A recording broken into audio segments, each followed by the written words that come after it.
painting, modelling and gaming. Hi friends, and welcome back to the Cyberhaggis. In this video I'll be using these Legend Games terrain pieces to make this Necromancer's Lair diorama. They've also given us a money off voucher, so stay tuned for that. This is part 1 of a 2-part video, so remember to like and subscribe so that you don't miss out. Now on to the build.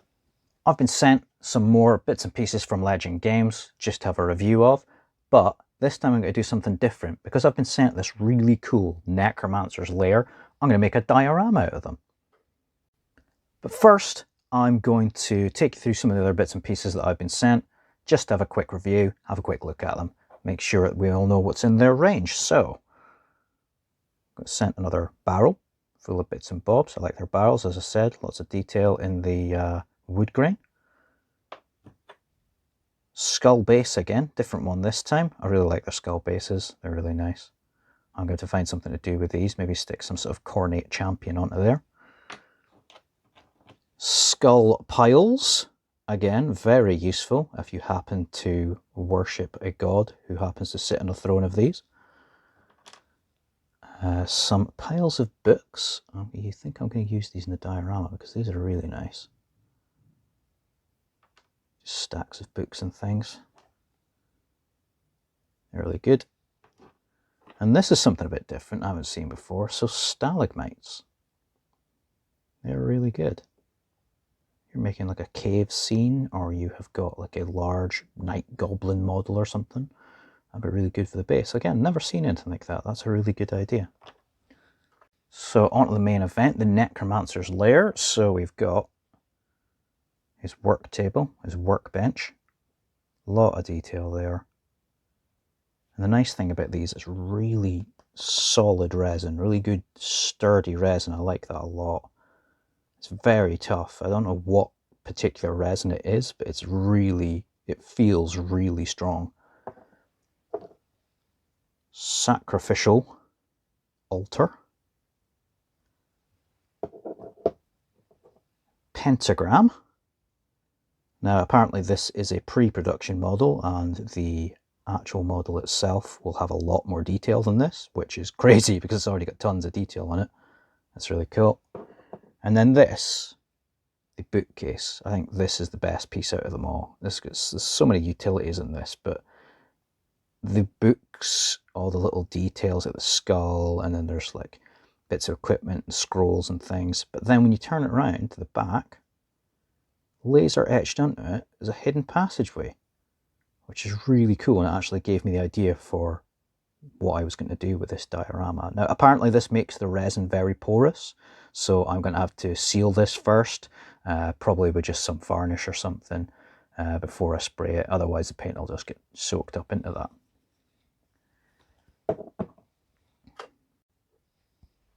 Really nice pieces, really tough resin, like it a lot. What I'm going to do now though is I'm going to design this diorama that I'm going to make with it. Here's just a rough sketch of how I think it's going to look. So it's going to be roughly rectangular. We're going to have the main body of the room here, and we're going to have a secret passage back here with a bookcase just there, with the doors of the bookcase just protruding into it. So it's obvious that that's a secret passage, a secret getaway. We'll probably have like some sort of drain or hatch here from escape.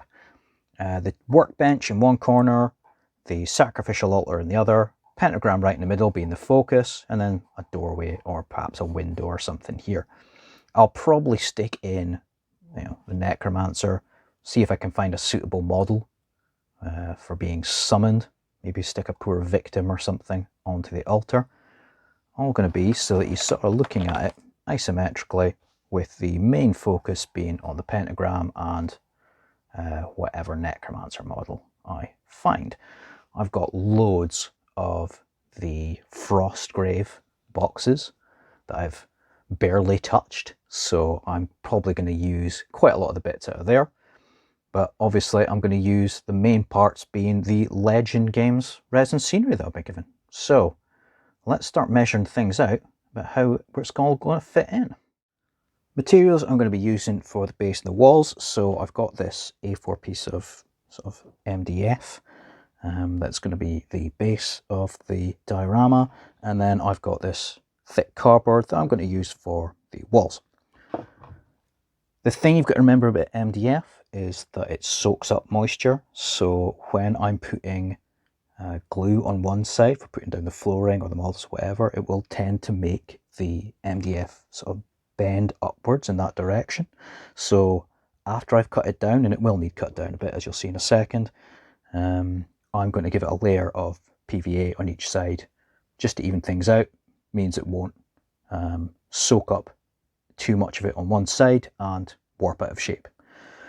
So we've got the primary elements, so it's roughly just going by my sketch. It's going to look a bit like something like this. So roughly about that size. Like I say, with the pentagram being the focus. And as you can see, I've left some space for the secret passageway back here. So that's going to be sort of along that lines. And that's part of the reason I've chosen the thick card rather than more MDF, because it means I'll be able to cut it easier so that I can put the bookcase slightly into the back of the secret passageway. And then the other wall is going to be roughly about there, and then I'm going to have to cut about here just to reduce its size a bit. Now I'm going to do my measurements, and as they say, measure twice, cut once. Take this out to the bench saw, cut it down a bit. That's the base cut down to the size I wanted, and remember, always keep your offcuts because they could always come in useful for a future project. What I'm going to do now is I'm going to give a coat of PVA, watered down PVA on each side of this just to make sure it doesn't warp. I'll probably undercoat these while I'm waiting for that to dry, and then we'll get on with the main part of building the diorama. I've left the PVA to dry on both sides, and while that was happening I also undercoated all these pieces just to save myself some time. I'll get on to painting them momentarily. What I want to do next is just mark off where the hidden passageway is going to be. Now what I want to do is have enough room to put a model in there, so I'm just going to grab Scully, the old channel mascot, and stick him sort of there-ish, the T-square, and just mark off enough space that I'll be able to put some bits and pieces back there once I put the wall in. And also it'll mark off where I'm going to put the end of the flooring for the main section, and we'll move on to that just now. Now, generally, whenever you see a Necromancer's lair in the fantasy setting, it's in some dark dungeon or it's in a cave or something like that. But what I wanted for this diorama was a bit more of a Faustian feel. So to that end, I'm looking up the interior of Tudor houses, because fantasy tends to be this weird mixture of Tudor, medieval, Elizabethan interiors. So what I'm going to be going for is floorboards, oak beams, that sort of thing. I'm going to do a bit more research, have a look through some of these pictures, decide what I really want it to look like, and then I'm going to start on the flooring. For the floorboards, I'm going to be using the Humble Coffee Stir. These are fantastic for scenery making, so they're great for floorboards, planking, that sort of thing. A number of ways that you can cut them. You can use a knife. Don't use your hobby knife, it'll just blunt them. I use the Stanley knife, however, as you can see, it's not actually that great at cutting the coffee stirrers. It tends to just mark them like that, and you end up having to snap it off, which is not great. You can also use a pair of scissors, just ordinary household scissors. Takes a little bit of effort to get through, and it tends to ping off into oblivion. I've got two tools that I sort of prefer using, so I've got this big sort of pair of snips, and they have got a Stanley knife just in there, and these guides for cutting different angles, although realistically the only one that's even really possible to use is 45 degrees or just the straight edge. So let's do a 45 degrees just to show you. And they snip very cleanly, and the bit doesn't go pinging off into oblivion. Great. I've also got this other tool, which is this. sort of cutter. So again, it's got a Stanley knife in there. Now this is great if you want to do lots of the same length of stirrer. So it's got this, you just slice it down. I'll show you that. It just cuts nice and easily. But I've also put on this thicker coffee stirrer, which is a bit of white tack on there. And you can use that as a length to, it's a bit of a warped coffee stirrer, but clip. And then another one. Cut off the round piece. Oh, that's gone pinging off somewhere mental. Again, this bit, another bit of a warped coffee stirrer. Doesn't really matter for the purposes of this. And then you've got two pieces which are the same length. Just fantastic. What I'm going to do is I'm just going to batter through a load of these coffee stirrers using either this thing or the pair of snips, and then I will get on to gluing down the floorboards. I've completed a cutting out of all the floorboards. Obviously I wanted to line up across here, and it doesn't quite yet. I haven't glued them on yet.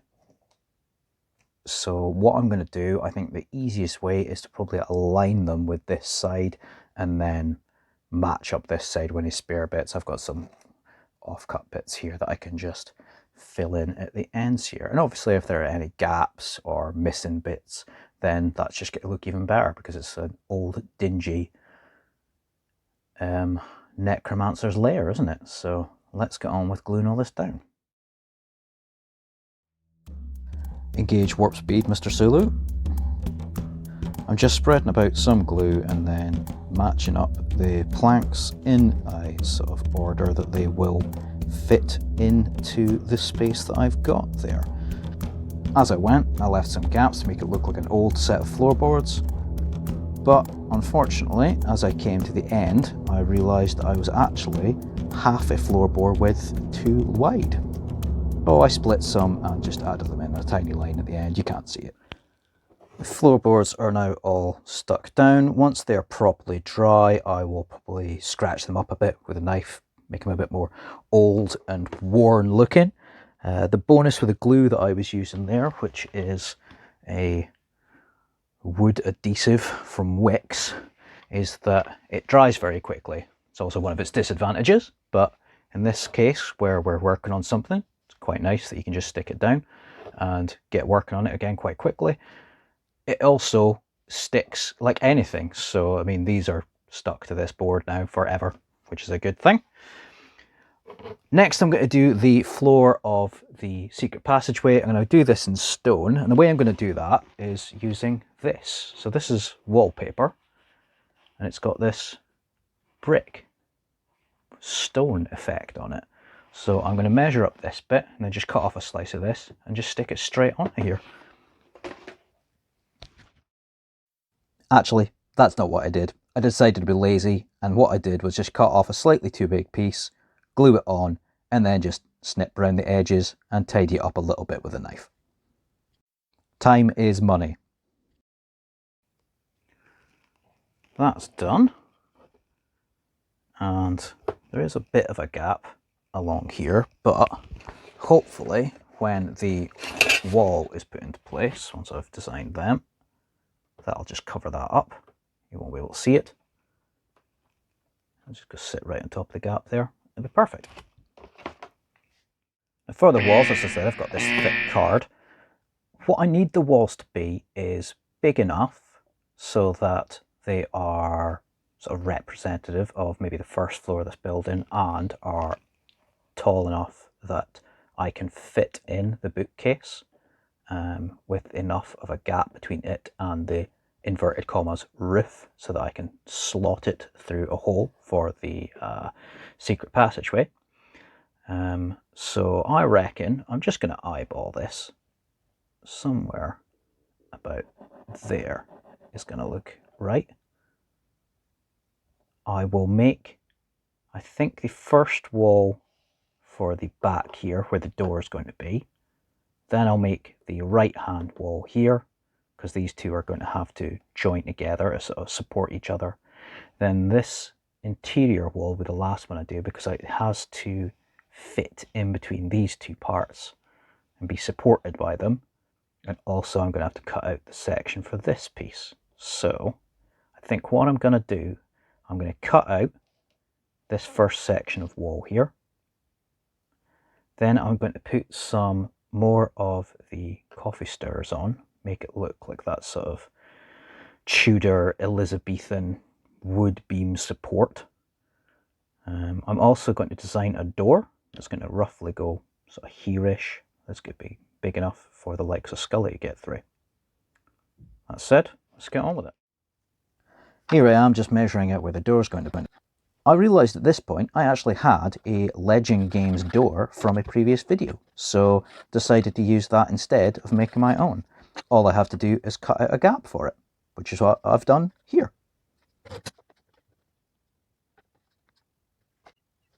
Now I'm just scribbling out where I think the support beam should go on the wall with the door. I'm also just making sure that the bottom of the wall connects properly with the base, and that I'm not putting the beams in a place where they're going to interfere with the attachment to the base part. Next, I'm just measuring up the coffee stirrers, making sure that they're going in the right places, and then just cutting out some various lengths so that they match up where I want them to go. After that, I'll just slap some glue on them and start sticking them directly to the wall. I always like to just cut everything out first and make sure that it all fits in place before I start gluing any of it down. That way I don't get any surprises as I'm going along and get frustrated that things don't fit together in the way that I thought they would. What I'm going to do after this, once I've put all the straight bits on, is that I'm going to start cutting out some angled pieces for the fancy angled wood beam parts at the top. And that's where those angled snips on the right there really come into their own, because they've got that ready-made 45-degree angle on them. It makes it so much easier to get consistent 45-degree cuts that you can then just slot into place. I'd highly recommend them. I think they're only about £7 or £8. Once this wall's done, I'm going to move on to the other two walls, the second exterior wall and the interior wall. I think the interior wall is the one that's going to be a bit more difficult, because I've got to match it up both to the interior of the room and to the interior of the passageway, and manage to cut a hole in it for the bookcase. I've completed this back wall other than the secret passageway bit here, because what I need to do is just measure the width of this interior wall so I can put in some sort of less fancy support to make it obvious that it's this secret passageway and not a part of the main building. What I'm going to do next then, I'll measure this interior wall width, I'll put in some sort of support here, I'll make this wall here, again, because it's going to be mostly the secret passageway, I'll just make it look more sort of industrially, sort of more mine shafty than this Tudory fancy support bits. And then I will make a start on the interior wall. That is the interior wall with the door done. So as I said, I've made this section, which is going to be the secret passageway section, a bit less fancy than all these angled Tudory bits. I've also glued the door in place, and I've added some filler around it because there were just some gaps. And I put some filler onto the wall as well, because it just gives the walls a bit of texture. Unfortunately, I got a bit ahead of myself and I forgot to film myself making the final two wall pieces, but here is the other part of the secret passageway. So again, less fancy, and that'll just go on the end there like so. And then finally, we've got the piece with the bookcase. So I made this in the same way as I did for the doorway. So I cut a hole in the shape of the bookcase, and I've added some filler in because there was just a little bit of gap around it. Put some filler on the interior walls here, and then on the other side you've got the secret doors, and you've got the sort of less fancy secret passageway timber work. And that roughly is the finished piece. So I've added a couple more details in, So at the back here you can see I've added like a grill where you can escape into the sewers. I just used a window from an old MDF house kit that I had. I've also, if you can see there, put some holes into the ends of each of the floorboards just to make it look more like they're nailed in. I think what I'll also do is, I think this end is probably going to need some support, so I've got this, I believe it is a skewer of some kind. I'll probably just put something in there so that doesn't happen. And then the end piece will hopefully look something along this lines, except a lot more colourful. I've got some more bits and pieces I want to add into this. For example, I've got these bad squiddo insects that I'm going to put some of the secret passageway, maybe a couple crawling about on the workbench and things. I'm also going to make up a Necromancer to go where Scully is standing, and maybe some sort of creature emerging from the pentagram. Well friends, I hope you enjoyed that video. That was part 1. In part 2, I'll be painting it up. So remember to subscribe if you want to see how this diorama piece ends up. Take care, and we'll speak to you again soon.